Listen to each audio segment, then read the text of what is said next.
I'm going to talk to you about project management. And this is going to be a short video. You're going to get the gist of it. And from this, you can get started on your way to project management. So I had a business. I had 150 employees. I had to do project management because I had to teach everybody how to do the projects that I wanted. And the type of project management that I did was creating a new product, creating it, testing it, and the final process. There's other types of management, such as you work in a grocery store and it's the same thing every day. That's not what I'm talking about. So what you do, there's 3 stages. You got the preparation stage. You've got the mid stage where you do the project, and then you've got the final stage, which is wrapping everything up. So the first stage, you have an idea. You have ideas such as brainstorming sessions. You do research, search on the internet. You ask your employees what their opinions are. You come up with theories. You come up with features that you want to implement, etc. The list goes on. You test your theories. You test your ideas. You ask other people, what do you think of these ideas after you've selected your ideas? You're going to get to the point where you're going to assign tasks to people. And you have to train people. This is all in the pre-stage. So you have to make a training manual. You make your training manual, and then, of course, you train people. You don't train people until you've tested it first. You've got to confirm that the testing is done. You do the refinements to what you're doing.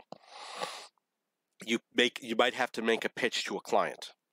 You might have to make a summary, etc. It might have to be approved.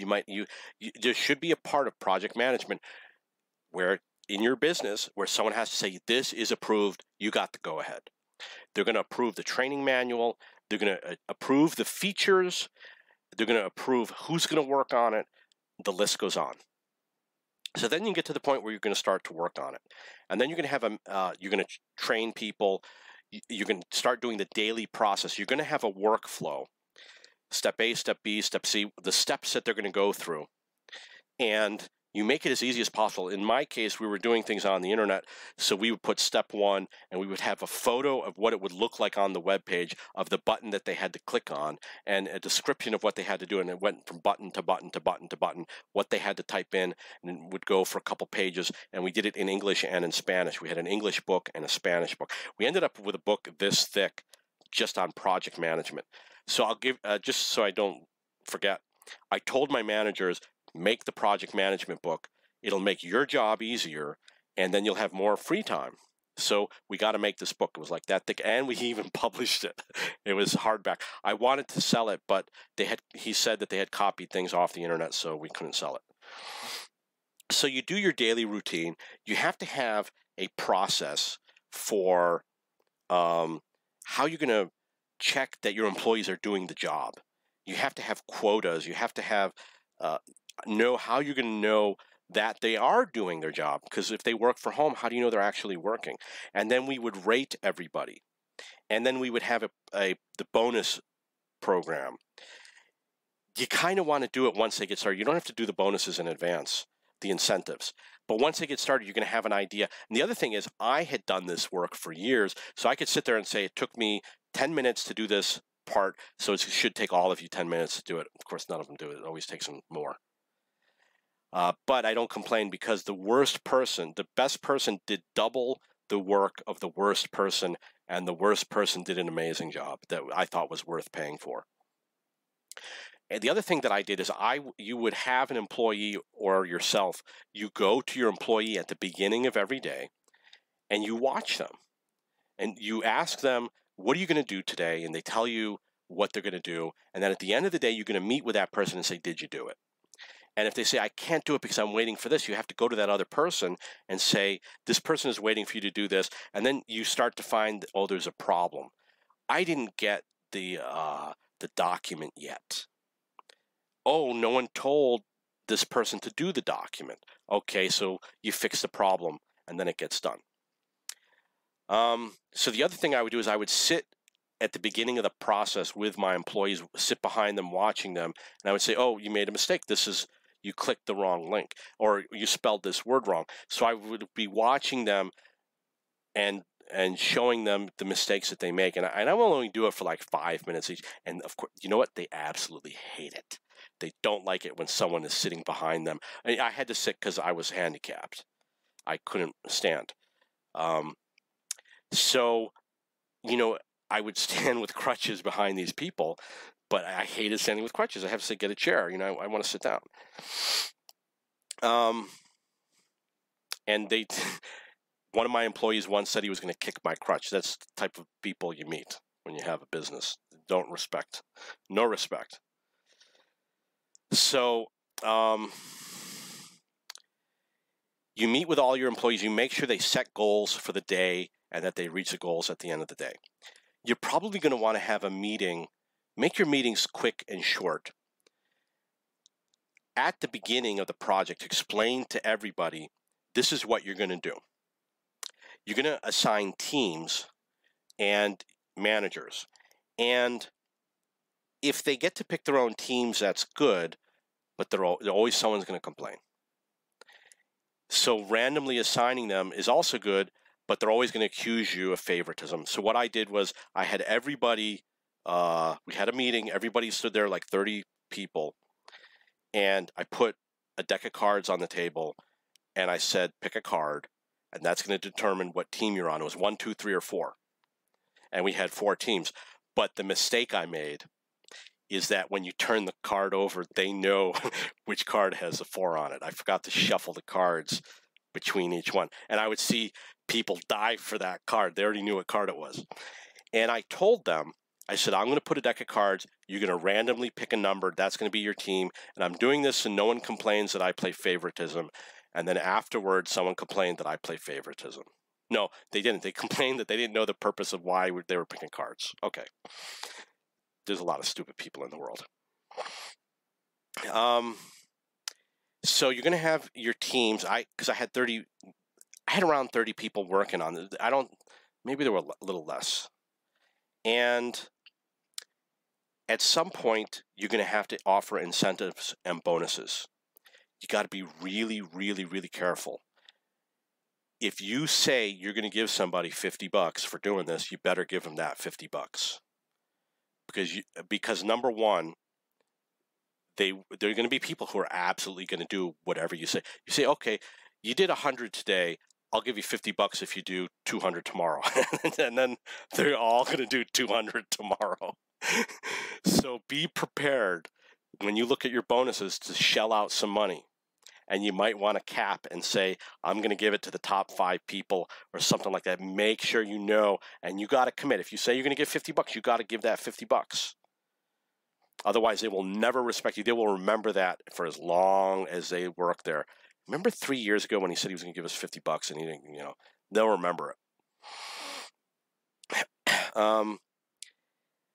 You have to do quality assurance. You have to log in to their work, look at it, review it, make sure it's done, make sure your employees are trained on how to do it, etc. Because you don't want to do it. You want your managers to do it. Make sure your managers do the work that they train their employees to do and that they are proficient in the work. And then at some point, you're going to come to the stage where you're finishing things up. You don't want the project to drag on forever. Don't pick the deadline too early. Be vague on the deadline from the beginning. Be asynchronous. Predict where it is. Some people will do the prediction every day. A Gantt chart is the way you do it. If it's a complex project, you need a Gantt chart. If it's not, you don't, obviously. But once you're getting down to the last week, start to say, on this day, we're going to wrap this up. Otherwise, you're never going to wrap it up, right? And there's going to be people that will finish the project before, and then they might not have work to do. And there's going to be the slow guy. There's always going to be a slow guy. There's going to be people who are going to be trained, and they're really not going to understand it or know what to do. So make sure you find out if those people are there. And if they are, and they have problems and you don't know the solution, you ask your other employees, how did you solve this? And then you fix your training manual, you update your training manual, and you help that person. When someone doesn't do the work, first assume that it's because they don't understand or they weren't trained properly. Don't assume that they're just idiots and dumb. And we did that we had one employee that had that problem, and his work improved. However, it didn't improve enough, so we fired him. And the reason why was because his English wasn't good. He was doing a phone project. It was buying advertising. We would call the people selling the advertising, and there were lots of problems because it was holiday time.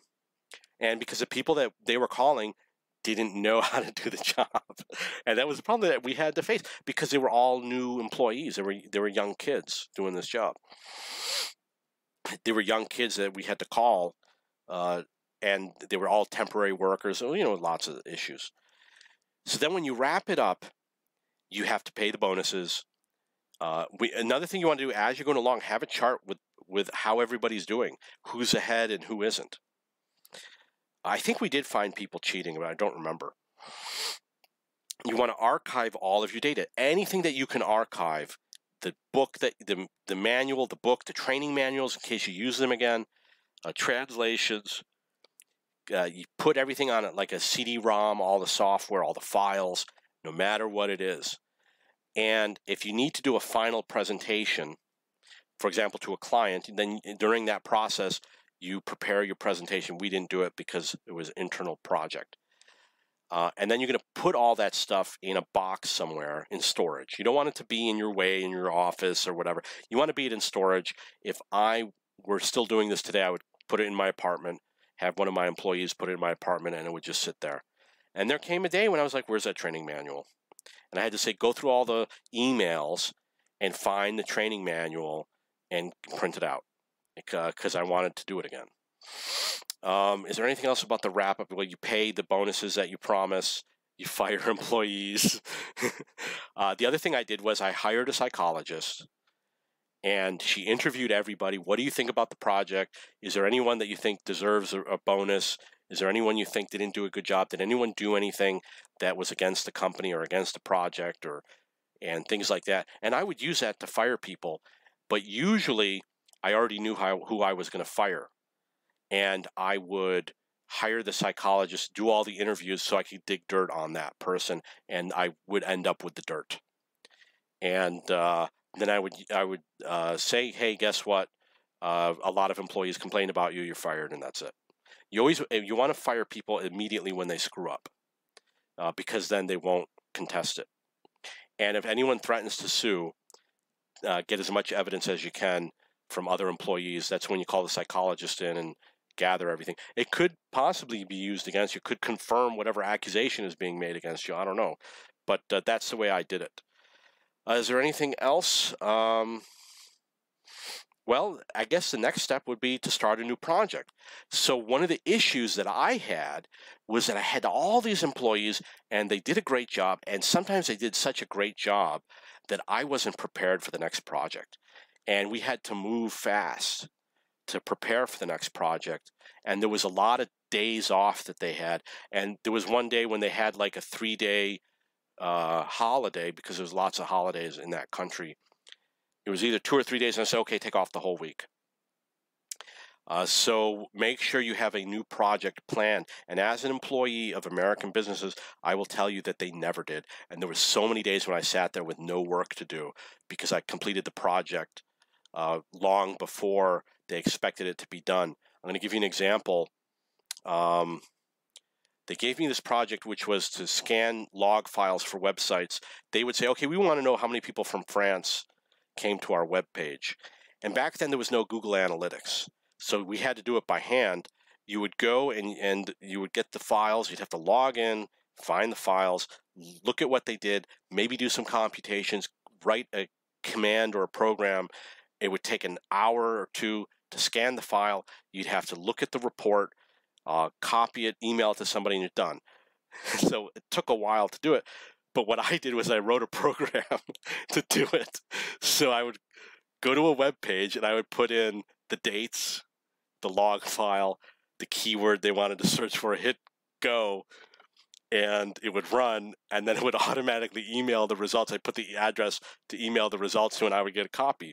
And I remember one day my boss said, we need this project and we need it right away. They need to know how many people came to the website, this, that. I said, okay, I'll do it.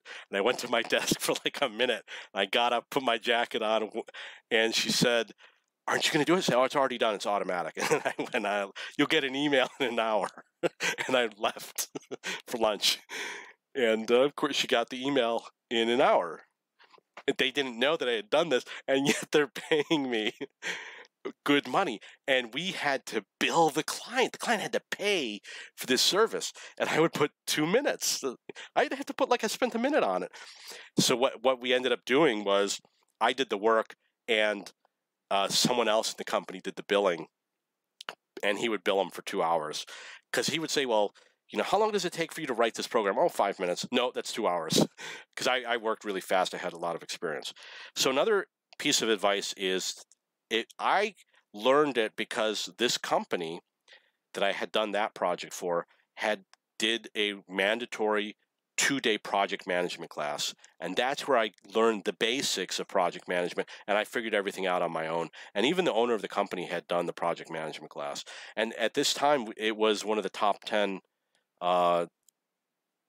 it was the top web developer on the internet at the time that I worked there.